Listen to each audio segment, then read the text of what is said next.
Sir चाहिँ लामो समयदेखि मौरी पालन व्यवसायमा हुनुहुन्छ। अहिले कति मौरी छन् सर? अहिले मेरो सिरेना र मेनिफेरा गरेर जम्मा 2 जातको मौरी पालेको छु।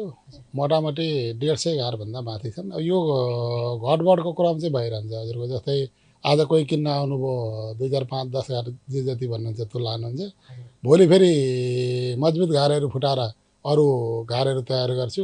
सरदरमा भन्दा 150 घरभन्दा माथि मसँग रहिरहन्छन्। ए हजुर, यो विदेशमा अहिले जति पनि दुःख गरेर बसिराख्नु भएको छ नेपालीहरू, नेपालमा गइसकेपछि सानो पुँजी चाहिँ सङ्कलन गरेर बस्नु भएको हुन्छ। नेपालमा थोर बहुत केही के गर्ने होला भनेर विदेशमा सोचिराख्नु भएको हुन्छ। उहाँहरूको लागि चाहिँ यो मौरी पालन व्यवसाय कस्तो हुन्छ? ठिकै हुन्छ जस्तो लाग्छ? मौरी पालन व्यवसायबाट राम्रो हुन्छ। यसलाई अलिकति ध्यान चाहिँ दिनुपर्छ होइन। हुन त किसान भइसकेपछि जुनसुकै कृषि पेसामा लाग्ने कृषकले पनि जुन पेसामा लागिन्छ आफ्नो पेसालाई चाहिँ प्रथम ग्राह्यता दिनैपर्छ। त्यसमा पनि के छ भने मौरी पालन व्यवसायमा लाग्ने मान्छेको लागि आम्दानीको स्रोत चाहिँ राम्रो बन्छ मौरी। किन भन्नुहुन्छ भने उसलाई धेरै समय उसलाई फुर्सद पनि हुन्छ। दिनमा अथवा हप्तामा एकचोटि गएर मौरी हेऱ्यो भने चरणमा लगेर छोडिसकेपछि हप्तामा एकचोटि चाहिँ उसले सबै मौरीको फ्रेम निकालेरै हेर्नुपर्ने हुन्छ। एकपटक मात्रै हप्ता हेऱ्यो भनेदेखि उसले त्यसको लागि पर्याप्त हुन्छ। त्यत्रो धेरै दिने पछि बाख्रा पाल्यो भने घाँस काट्न छिनछिनमा जानुपर्छ। गाईलाई पनि त्यस्तै गर्नुपर्छ, भैँसीलाई पनि त्यस्तै गर्नुपर्छ। तर मौरीलाई त्यो पर्दैन। तपाईँको हप्ताको 1 दिन टाइम नै लगभग 50-60 घर मौरीका लागि हप्ताको 1 दिन टाइम पर्याप्त हुन्छ। हजुर, अब गाउँमा पाखोबारी त सामान्यतः सबैकै हुन्छ। बाँदरले दुःख दिएर सबै मान्छेहरू विदेश जानुभएको छ। यो मौरी पालन व्यवसाय पाखोबारीमा कस्तो खालको मौसममा अनि कस्तो ठाउँमा चाहिँ विशेष गरी गर्न सकिन्छ? पाखोबारीमा पनि गर्न सकिन्छ? हेर्नुहोस्, यो पाखोबारीमा पनि गर्न सकिन्छ, तराई समथल भूभागमा पनि गर्न सकिन्छ र केही नहुने मान्छेले गर्ने पेसा हो, यो व्यवसाय हो। तपाईँको गाई भैँसी पाल्नुभयो भने गोठखोर चाहिन्छ, बनाउनै पर्छ। आफ्नो जमिन चाहिन्छ अथवा लिजमा लिनै पर्छ, किराय तिर्नै पर्छ। तर मौरीलाई त्यस्तो पर्दैन। जहाँ स्रोत छ केही पर्दैन। तपाईँ जहाँ स्रोत छ मौरी किन्नुहोस्। मौरी दिन प्रतिदिन मौरी बढाउँदै जानुहोस्। उसले क्रमशः मौरीले आफै बढाउँदै जान्छ। त्यसलाई राम्ररी हेरचाह गर्नुहोस्। मौरी दिन प्रतिदिन बढेको बढै हुन्छ। एउटा स्वस्थ रानीले मिनिमम 1500 देखि 3000 अन्डा पार्छ दिनमै 3000सम्म अन्डा पार्छ स्वस्थ रानी छ भने। त्यसो हुँदा यसलाई न आफ्नो जग्गा चाहिन्छ, जग्गा जमिन केही नहुने मान्छेले 20-50 हजार रुपियाँ पैसा मात्रै सङ्कलन गर्न सक्ने मान्छेले गर्न सक्ने पेसा चाहिँ यो मौरी पालन हो। जस्तै हाम्रो नेपालको भूभागहरू चाहिँ धेरै चिसो भूभाग, माथि डाँडाको टुप्पादेखि चाहिँ तलसम्म गर्मी भूभागहरू छ। यसको टेम्परेचर कस्तो चाहिन्छ? धेरै चिसो ठाउँमा त हुन्न होला? यो धेरै चिसो ठाउँमा यो हुन्न। किन भन्नुहुन्छ भने धेरै चिसो ठाउँमा मौरी बिहान निक्लिनै ढिलो निक्लिन्छ अनि बेलुका पनि छिटै ऊ आफ्नो गुणमा पसिहाल्छ घरमा। अनि दिउँसो पनि धेरै चिसो ठाउँहरूमा प्राय मौसम खुल्दैन। नखुलिसकेपछि व्यावसायिक दृष्टिकोणले धेरै चिसो ठाउँमा यो लाभदायक हुँदैन। तराईको भूभाग र पहाडी भूभागहरूमा, मध्य पहाडी भूभागहरूमा यसको व्यवसाय राम्रोसँग गर्न सकिन्छ। जस्तै चैत्र वैशाखको गर्मीमा तराईमा धेरै गर्मीले यसलाई केही असर गर्दैन? मौरी यस्तो चिज हो, तपाईँको के हुन्छ भने जस्तै जाडो बाहिर -1 डिग्री 2 डिग्री होस् अथवा 40-45 डिग्रीको गर्मी नै किन नहोस्, त्यसले मौरीले आफ्नो टेम्परेचर 35 डिग्रीको टेम्परेचर मेन्टेन्स गरेर बसेको हुन्छ। बाहिर जति नै गर्मी भयो नि, धेरै गर्मी छ पङ्खा चलाउँछ मौरीले, फर्र गरेर पङ्खा चलाएको हुन्छ, 35 डिग्रीमा कायम गर्छ। धेरै बाहिर चिसो छ भने मौरी झुरुप्प एकै ठाउँमा बसेको हुन्छ। त्यसले 35 डिग्री तापक्रम जतिखेरै पनि मौरीको घरभित्र 35 डिग्री टेम्परेचर उसले मेन्टेन्स गरेर बसेको हुन्छ। हजुर, नेपालमा पाल्नलाई व्यावसायिक हिसाबले अलिकति उपयुक्त किसिमको मौरी चाहिँ कुन खालको मौरी तपाईँले अलिकति सल्लाह दिनु पर्दाखेरि? जस्तै लोकल जातको भिर मौरी, विभिन्न मौरीहरू हुन्छन् होला जातको प्रजाति चाहिँ व्यावसायिक उत्पादनको हिसाबले अलि लाभदायक चाहिँ कुन? मौरी धेरै किसिमका हुन्छन्, तर व्यावसायिक हिसाबले हजुरले व्यावसायिक हिसाबले सोध्नु भएकोले व्यावसायिक हिसाबमा मौरी पालन गर्दा अलिकति झन्झट चाहिँ मान्नु हुँदैन। मेलिफेरा जातको मौरी हो। मेलिफेरा हजुर, मेलिफेरा जातको मौरी हो। यो तराईमा पनि पाल्न सकिन्छ र पहाडको तपाईँको अलि हाम्रो ठेट भाषामा भन्दा औलो भन्छन्, अलि गर्मी हुने ठाउँ हो त्यो ठाउँमा पाल्न सकिन्छ। हजुर। अब यो मौरी पालन व्यवसाय सुरु गर्दाखेरि सुरुमा थोरै लगानीबाट सुरु गर्छु है भन्दा व्यावसायिक हिसाबले गर्नलाई चाहिँ अब घरमा पालेर 11 घरको लागि भन्दा पनि व्यवसायिक गर्छु है भन्दा सुरुमा चाहिँ कति घरबाट सुरु गर्दा उपयुक्त हुन्छ होला? अब यस्तो हुन्छ, छिट्टै र धेरै आम्दानी लिनलाई अलिकति पुँजी सङ्कलन गर्नुपर्छ। हजुर। होइन म थोरैबाट बढाउँदै जान्छु भनेर भन्दा 5 देखि 10 घर मौरी लिने हो भने ती 3 महिनामा सिजनमा ती 3 महिनामा मौरी फुटाउन सकिन्छ। 5 को जस्तै 5 घर सुरुमा लिएको छ भने 5 को 10 15 1 वर्षभित्र 15 घर मौरी बनाउन सकिन्छ। अब 10 घर लिनुभयो भने 30 घर मौरी बनाउन सक्नुहुन्छ तपाईँ 1 वर्षभित्र। अलिकति बर्खामा खाद्य तत्त्व अभाव भएको बेला यसलाई अलिकति केयर गर्नुपर्छ। त्यो गर्न सक्नुभयो किसानले भने 30 घर मौरी हुन्छ। अर्को साल त तपाईँको मोटामोटी अर्को सालको सिजन सकिने बेलासम्म 90 घर बनाउन सक्नुहुन्छ। यो मौरी पालनबाट आम्दानी चाहिँ हामी सट्ट हेर्दाखेरि सुरुमा चाहिँ महबाट मात्रै आम्दानी भनेर सोध्छौँ। ठ्याक्कै मौरी पालनबाट चाहिँ आम्दानी केबाट जेनेरेट गर्न सकिन्छ? जस्तै मौरी नै बेचेर पनि सकिने रहेछ एक हिसाबले। यसमा के छ भन्नुहुन्छ भने मौरीबाट आम्दानी लिने निकै कुराहरू छन्। एउटा चाहिँ पर्पोलिस भन्छ, त्यो जुन घारमा साइडमा जहाँ जहाँ पुवालहरू पर्छ त्यो ठाउँ टाल्नका लागि ल्याइएको मौरीले ल्याएको खोटो, त्यसलाई पर्पोलिस भन्छन्। त्यो पर्पोलिस मोटामोटी 2000 देखि 3000 रुपियाँ किलो मिनिमम। त्यसमा पनि घरमा आएर 6 मात्रै भन्ने सुन्ने बित्तिकै घरमा आएर लैजानुहुन्छ। त्यो त्यति लाभदायक हुन्छ। त्यो चाहिँ तपाईँको बाफ लिनका लागि औषधीय गुण भएको चिज भएकोले त्यो त्यसमा प्रयोग हुन्छ। अनि अर्को कुटेरो चाहिँ सङ्कलन गर्ने कामहरू हुन्छ, त्यसबाट पनि पर्याप्त आम्दानी हुन्छ। तर हामी चाहिँ अब प्राय नेपालीहरूले चाहिँ मही बेच्छन् अनि मौरी नै बेच्छन्, त्यसैबाट आम्दानी लिन्छन्। त्यसमा पनि पर्याप्त आम्दानी छ। यो कुट चाहिँ केमा युज हुने रहेछ? कुट त तपाईँको धेरै पौष्टिक चिज हो कि यो धेरै पैसा हुने मान्छेहरूले यो युज गर्छन्। यसका धेरै कुराहरू फाइदा छन् भन्छन्। अब यो लगाउने क्रिमदेखि लिएर धेरै कुराहरू भन्छन्। अब आफूले चाहिँ युज नगरेको हुनाले यो पनि आम्दानीको स्रोत चाहिँ राम्रो आम्दानीको स्रोत हो। दिनमा मोटामोटी तपाईँको आधा 1 घन्टा मात्रै चाहिँ त्यो यसको एउटा त्यो कुट झार्ने त्यो क्विन गेट जस्तै एउटा त्यो राखिदिने हो पुवालमा भनेदेखि उसले बोकेर ल्याएको कुट खुत्र कसाले उसले खुट्टामा ल्याएको चिज त्यहाँ खस्छ। त्यो सङ्कलन गर्दा आधा 1 घन्टा चाहिँ कलेक्सन गरियो भने त्यो पर्याप्त हुन्छ। अरू बाँकी बारबारै खुल्ला छोडिदिँदाखेरि उसलाई आफूलाई पुग्ने पर्याप्त उसले अरू समय ओसारिहाल्छ। त्यो पनि आम्दानीको स्रोत हो। तर महीबाट पनि राम्रो आम्दानी हुन्छ। तपाईँको 1 गार मौरी मात्रै पालेको छ भने 1 गार मौरीबाट मोटामोटी कति हुन्छ त भन्नुहुन्छ भने वर्षमा 6 पल्टदेखि 8 पल्टसम्म मह काटिन्छ। तर यसलाई चराउन लानु पर्यो, घरमै राखेर होइन, घरमै राखेर चाहिँ अब स्रोत नपुग्न सक्छ। यसलाई बेला बेलामा स्रोत भए ठाउँमा पुर्याउन सकियो भने 6 पल्टदेखि 8 पल्टसम्म वर्षमा काट्न सकिन्छ। एउटा घरमा मिनिमम नहुँदा पनि 5 केजी मह हुन्छ भनेपछि तपाईँको 8 पंचे 40 केजी। एउटा घार 10,000 मा किनेको घारले 1 वर्षमा 40,000 को मह बेचिन्छ। 1 घारबाट 3 घार बनाउन सकिन्छ। त्यसो हुँदा 3 घार मौरीको मूल्य 5 फ्रेमको दरले हिसाब गर्दाखेरि पनि 5 फ्रेम र एउटा रानी हालेर दिँदाखेरि 5,000 त्यसको दाम भयो। अनि घरको 5,000-5,500 गर्दाखेरि लगभग 10,000 साढे 10,000 को कुरा हुन्छ। अनि यता 3 घार मौरी भइसकेको हुन्छ। मौरी पालनबाट राम्रो छ, तर गर्न चाहिँ सक्नुपर्छ। अघि तपाईँले भन्दै हुनुहुन्थ्यो हप्तामा एकचोटि चाहिँ खोलेर हेर्नुपर्छ भन्दै हुनुहुन्थ्यो। के हेर्ने हो खासमा त्यतिखेर? होइन, त्यसले रानीले काम गरेको छ कि छैन, भित्र परजीवीहरूको आक्रमण छ कि छैन, रोग लागेको छ कि छैन, रानी कतिको स्वस्थ छ, त्यसले कतिको अन्डा पारेको छ, हेर्नुपर्ने कुराहरू यिनै हुन्। भित्र रोगको आक्रमण छ भने ट्रिटमेन्ट गर्नु छैन भनेको अन्डा पारेको छ। अन्डा पारेको छ छैन। एउटा स्वस्थ रानीले मेलिफेराको स्वस्थ रानीले 1500 देखि 3000 अन्डा पार्छ 1 दिनमा। अनि त्यो खोलेर हेर्दाखेरि चक्कामा देखिन्छ, सबै देखिन्छ। अन्डा पारेको चाकामा हेर्नुपर्छ, सबै देखिन्छ, क्लियर देखिन्छ।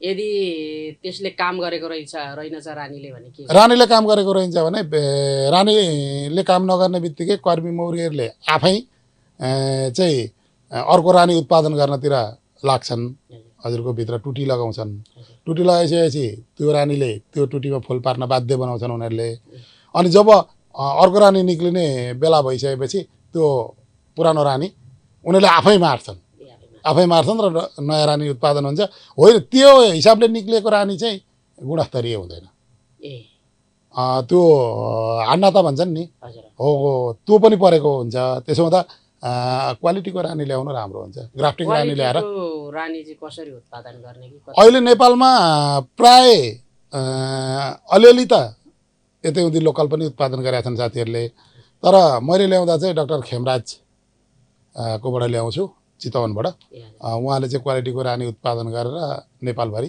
वितरण गर्नुहुन्छ मेरो आउँदैछ 20-22वटा रानी 16-17 गतितिर आउँदै पनि छ हजुर अब हामी लगानीको कुराकानी गर्दाखेरि एक घार मौरीमा अघि पनि हामीले सरसर्दै त कुराकानी गऱ्यौँ के कुरामा लगानी हुन्छ मौरी पालन सुरु गर्दाखेरि एउटा चाहिँ घारमा लगानी हुन्छ अर्को मौरीमै लगानी भयो होइन मौरीमा चाहिँ अहिले हाम्रो इटरी आसपासमा चाहिँ तपाईँले भनेअनुसारले एक के भन्छ त्यसलाई एक घारमा चाहिँ कति 5वटा दिने होइन 5 फ्रेम भनेको चाहिँ एक फ्रेमको 1000 जस्तोले बिक्छ अहिले यो सिजन भएर पर्छ हेर्नुहोस् अब तोरीको सिजन भर्खर सुरु भएको छ भने 1500 मा पनि पाइँदैन 1500 अब त्यसको मूल्य हुन्छ एक फ्रेमको होइन जब जेठ अन्तिम असार लाग्ने बेला हुन्छ त्यतिखेर 700-800 मा पनि पाइन्छ फ्रेमको त्यो मौरीमा खर्च भयो त्यसपछि घारमा चाहिँ कति पर्छ टुनीको राम्रो घार टुनीको सबै टुनीको घारलाई यताउति 5000-5500 मा बिक्री हुन्छ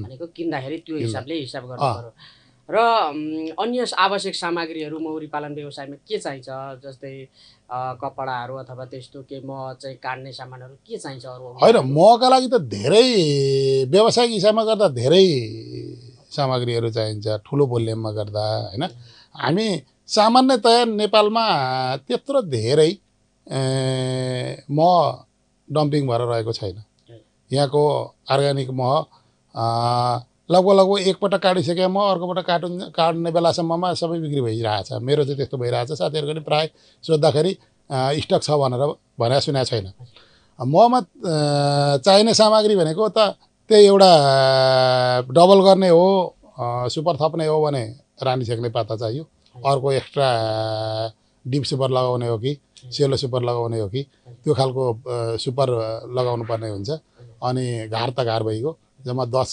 फ्रेम हुन्छ सेलोमा पनि उसमा पनि मिनी सुपरमा पनि मिनी सुपर यदि हजुरले त्यो मिनी सुपर सेलो भनेको चाहिँ घारको नाम हो होइन घार चाहिँ घारै हो तर के हुन्छ भने तल भनेको छाउरा कक्ष हुन्छ सबैभन्दा तलको जुन पहिले किनेको घारलाई चाहिँ छाउरा कक्ष बनाएर त्यहाँ चाहिँ छाउरा मात्रै उत्पादन गरिरहने बच्चा मात्रै उत्पादन गरिरहने तलको भागको मही नचलाइदिने अनि त्यसमा एउटा रानी छेक्ने पाता लगाउने त्यो रानी छेक्ने पाता लगाएपछि रानी माथि जान सक्दैन कर्मी मौरीहरू मात्रै माथि जान्छन् भाले मौरी पनि माथि जान सक्दैन अनि कर्मी मौरी मात्रै माथि गइसकेपछि र रानी छिर्न नसकेपछि त्यहाँ रानीले अन्डा पारेको हुँदैन माथि उत्पादन हुनेको जति पनि ल्याएको पुष्परसहरू हो त्यो सबै मह मात्रै हुन्छ त्यसो हुँदा त्यो मह भनेको चाहिँ राम्रो हुन्छ त्यसलाई चाहिँ के भन्छ सुपर सेलो त्यसलाई चाहिँ पहिले ठुलो लगाइयो भने डिप सुपर भयो अनि त्यही डिप सुपरको आधीको ठ्याक्कै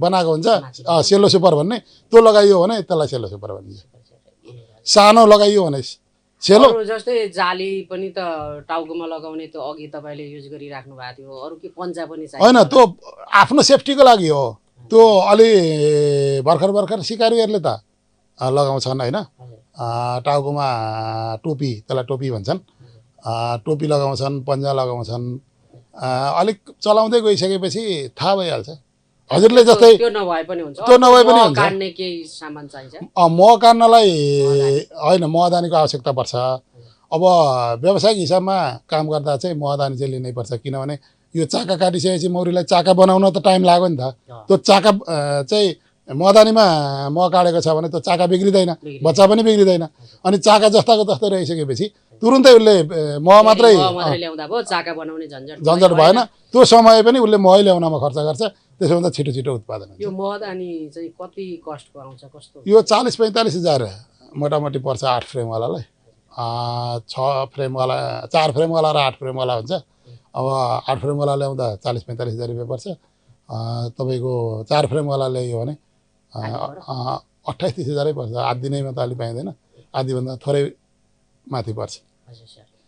अब हामी लगानीको पाटोमा जाउँ। जस्तै यो मौरी पालन व्यवसाय गर्छु म भनेर कोही मान्छे चाहिँ ब्याङ्कमा जानुभयो भने अहिले तपाईँको अनुभवले ब्याङ्कले लगानी गर्न के छ, मन्जुर गर्छ कि गर्दैन कि के छ? होइन, ब्याङ्कले लोन दिन्छ नि, किन दिँदैन? ब्याङ्कले लोन दिन्छ होइन। कृषि कर्जा भनेर लिनुपर्छ, कृषि विकास ब्याङ्कमा जानुपर्छ। जुनसुकै ब्याङ्कले, प्राइभेट ब्याङ्कहरूले पनि दिइहाल्छन्। कृषि विकास ब्याङ्कमा चाहिँ अलिक सहुलियत हुन्छ त्यस्तो? होइन, अलिकति केही सहुलियत यी वाणिज्य ब्याङ्क भयो, कृषि विकास ब्याङ्क भयो, अनि नेपाल ब्याङ्क भयो, यिनीहरूमा अलिकति ब्याज दर बेस रेट यिनीहरूको कम भएकोले गर्दाखेरि अलिकति कम रेटमै पाइन्छ। बेस रेट कम भयो भने ब्याज दर कम हुन्छ, त्यसमा पनि कृषिसँगमा भएपछि अलिकति सहुलियतै हुन्छ। मौरी पालन गर्छु भन्दाखेरि ब्याङ्कले त्यस्तो हिचकिचाउने अब हुँदैन भन्ने त्यस्तो छैन? त्यस्तो नहुनुपर्ने हो। मैले लोन चाहिँ लिएको छैन होइन, तर कृषि कर्जा यत्रो राज्यले चाहिँ कृषि कृषि कृषि भनेर कानाजाली फुटुन्जेली सधैँभरि कृषि कर्जा भन्छ।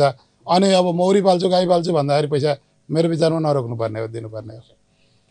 मौरी पालन व्यवसाय म गर्छु भनेर कसैले सुरु गर्न लाग्नु हो भने तालिमहरू राज्यबाट काहीँबाट त्यस्तो दिने व्यवस्था थाहा पाउनु भएको छ? अरे, तालिम दिने ठाउँ 2 ठाउँ छ।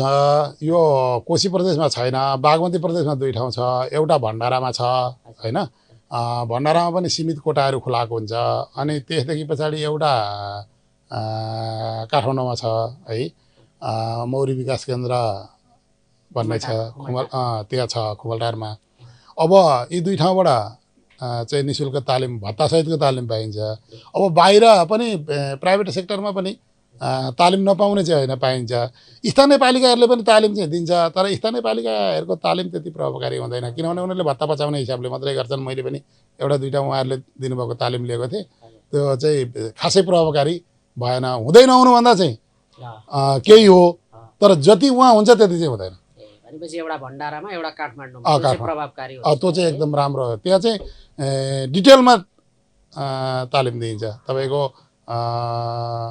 चाहिँ प्रयोगात्मक पनि हुन्छ। त्यो भइसकेपछि कहिल्यै मौरीको छेउछाउ नजाने मान्छे पनि नडराइकन गएर मौरी खेलाएर अब म पाल्न सक्छु भन्ने बनाएर पठाउँछ। त्यो 7 दिनकै तालिममा त्यति गराउँछ। मैले पनि त्यहाँ गएर ल्याएको थिएँ ट्रेनिङ। अब इन्सुरेन्सको पाटो, जस्तै यो मौरी पालन व्यवसायमा इन्सुरेन्स गर्ने सिस्टम छ कि छैन इन्सुरेन्स कम्पनीले? यो चाहिँ तपाईँले गहन क्वेसन सोध्नुभयो। मौरीमा इन्सुरेन्स छ चाहिँ भन्छन्, इन्सुरेन्स हुन्छ चाहिँ भन्छन्, तर कसले गर्छ भन्ने चाहिँ अहिलेसम्म मैले पनि भेटेको छैन। मैले पनि इन्सुरेन्स गर्न धेरै खोजेँ, तर यसले गर्छ इन्सुरेन्स भन्ने चाहिँ मैले अहिलेसम्म भेटेको छैन। राज्यले अहिले चाहिँ कृषिमा चाहिँ धेरै अनुदानको व्यवस्था पनि गरेको छ भन्ने कुराहरू सुनिन्छ।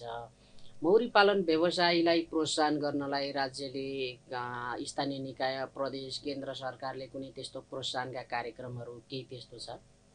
अहिले मोरङ जिल्लाको हकमा चाहिँ एउटा यसलाई सुवर्ण अवसर भन्नुपर्छ, मौरी जोन कार्यक्रम लागू भएको छ मोरङमा। अब त्यसमा पनि राज्यको नीति र अहिले यहाँ भइरहेको व्यवसायहरू बिच चाहिँ तालमेल भइरहेको मैले भेटेको छैन। किनभने उसले ठुल्ठुला कार्यक्रमहरू गर्ने भन्छ होइन, ठुल्ठुला कार्यक्रमहरू गर्ने भन्छ, तर यहाँका किसानको अवस्था चाहिँ, किसानहरूको चाहिँ घार पाए हुन्छ भन्ने मानसिकता छ। घारै थप्नेमा पर्याप्त छैन घार उनीहरूसँग, घार थप्ने मौरी नै थप्नुपर्छ भन्ने उनीहरूको सोच छ। तर प्रधानमन्त्री कृषि आधुनिकीकरण परियोजना, अहिले त नाम पनि के चेन्ज भएको छ क्यार, उसको चाहिँ के हो भने ठुल्ठुलो मेसिन औजार तिर लगानी गरिदिने त्यस्तो खालको नीति रहेछ। अब हेरौँ न, राज्य किसानको नजिक नजिक आइरहेछ, त्यसो हुँदा इच्छुक मान्छेहरूलाई, कृषकहरूलाई यसले टेवा नै पुर्याउँछ, राम्रै छ। अब बजारको पाटोको कुराकानी गर्दाखेरि मह उत्पादन भइसके पछाडि नबिक्ने, त्यतिकै चाहिँ खेर जाने, त्यस्तो खालको केही समस्याहरू हुन्छ? यस्तो हजुरको, यो मह भन्ने चिज कहिल्यै नबिग्रिने चिज हो। यो मह कहिल्यै बिग्रिँदैन, ओरिजिनल मह कहिल्यै बिग्रिँदैन। हुनसक्छ ठन्डीमा काडेको मह जम्न सक्छ होइन, तर फेरि गर्मी पलाएपछि गर्मी सुरु हुन्छ, त्यो आफै बग्लिन्छ। त्यसमा पनि एउटा लेबलिङ प्याकेजिङ अथवा प्रशोधन मेसिन ल्याएर राखियो भने त त्यत्रो ठुलो लगानी नि पर्दैन। त्यसमा पनि राज्यले त्यसलाई ल्याउँछ है भन्दाखेरि 50% अनुदानको कार्यक्रमहरू पनि बेला बेलामा आइरहन्छन्, त्यसबाट पनि लिन सकिन्छ। म भन्ने चिज कहिल्यै नबिग्रिने हुनाले अहिले 2 वर्ष अगाडि काटेको म बिकेन भने हातमा पैसा चाहिँ तत्काल भएन, तर त्यो मह बिग्रिँदैन, 2 वर्षपछि पनि बिग्छ। एउटा समस्या चाहिँ के छ भने डाबरले केमिकल हालेको मह बजारमा छापछाप्ती पठाएको छ। अब राज्यले के सोच्नुपर्छ भने आफ्नै देशमा उत्पादन भएको अर्ग्यानिक चिजलाई प्रोत्साहन गर्नका लागि यो बाहिरबाट आउने मह चाहिँ रोक्नुपर्छ। हुन त बाहिरबाट आए पनि नबिक्ने चाहिँ होइन, यहाँको मह बिक्छ, बिकि नै रहेको छ। तर पनि के चाहिँ हुन्छ भन्नुहुन्छ भने त्यसरी बाहिरबाट आउने चिज केमिकल हालेर पठाइएको चिज चाहिँ त्यो चाहिँ रोक लगाउनुपर्छ। किनकि हामीले चिउरीको मह काट्यौँ भने त्यसको कलर अलग्गै हुन्छ, तोरीको मह काट्यौँ भने त्यसको कलर अलग्गै हुन्छ हैन। जुन फुलको रस ल्याउँछ त्यो हरेक फुलको चाहिँ तपाईँको अलग अलग हुन्छ रसको चाहिँ कलर, तर डाबरको 12 महिना एउटै कलर हुन्छ। कारण के भनेपछि उसले त्यसमा एक किसिमको केमिकल लगाउँछ, त्यो केमिकलको कारणले गर्दा उसको मह कहिले जम्दैन पनि। त्यो भएर अलिकति राज्यले यो विषयमा चाहिँ सोच्नुपर्छ। शुद्ध मह भन्ने कुरा चाहिँ कसरी थाहा पाउने होला? जस्तै बजारमा चाहिँ शुद्ध मह आउँछ, यो चाहिँ चिनी खुवाएर, मौरीलाई चिनी खुवाएर चाहिँ उत्पादन गरेको भन्छन्। कहिले त 150 रुपियाँ किलोमै पनि बेच्दै गरेको भेटिन्छ। अब भाउ पनि फरक परिरहेको हुन्छ। अनि ठ्याक्कै उपभोक्ताले हेर्दाखेरि चाहिँ यो शुद्ध मह हो भन्ने कलरले थाहा पाउने कि सुँगेर थाहा पाउने कि खाइरहने मान्छेहरूले स्वादले थाहा पाउने हो? हेर्नुहोस्, हेर्दा कुनै पनि चिज छुटिँदैन। जस्तै मैले पनि एकपटक के भेटेको थिएँ भन्नुहुन्छ भने सुनेको थिएँ, भेटेको भन्दा पनि सुनेको हो। तपाईँको यो खाली चाका किन्न पाइन्छ अरे है, खाली चाका किन्न पाइन्छ अरे।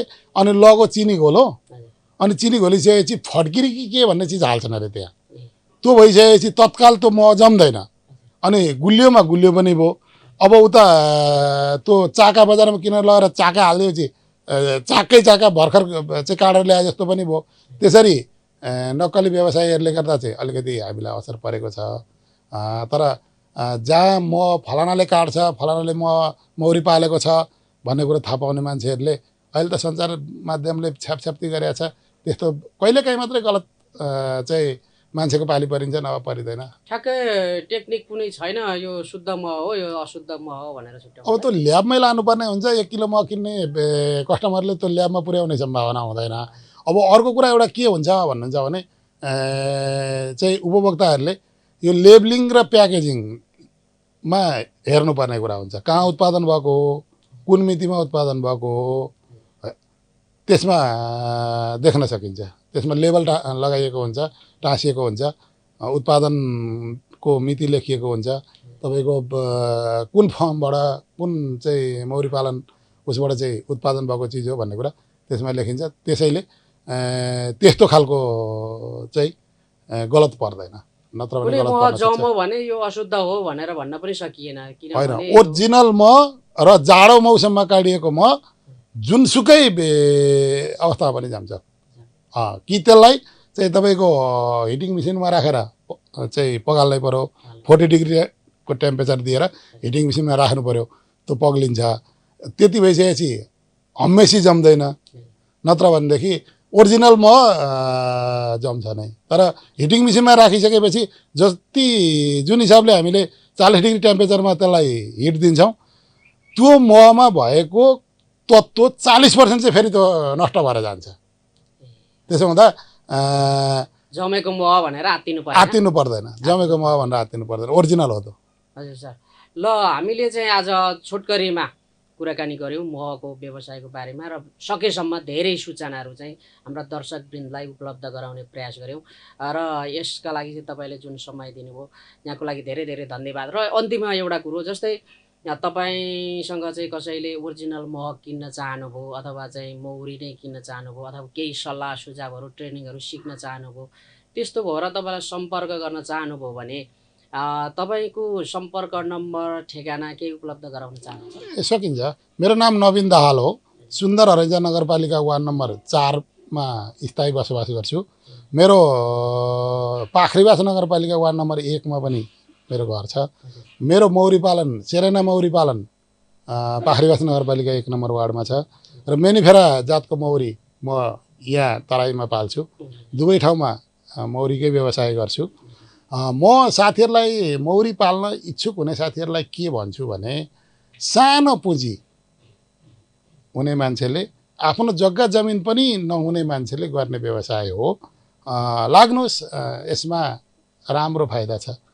र मैले अन्तिममा मोबाइल नम्बर चाहिँ 98 520 54 706 दोहोऱ्याएर भन्नुहुन्छ? 98 520 54 706।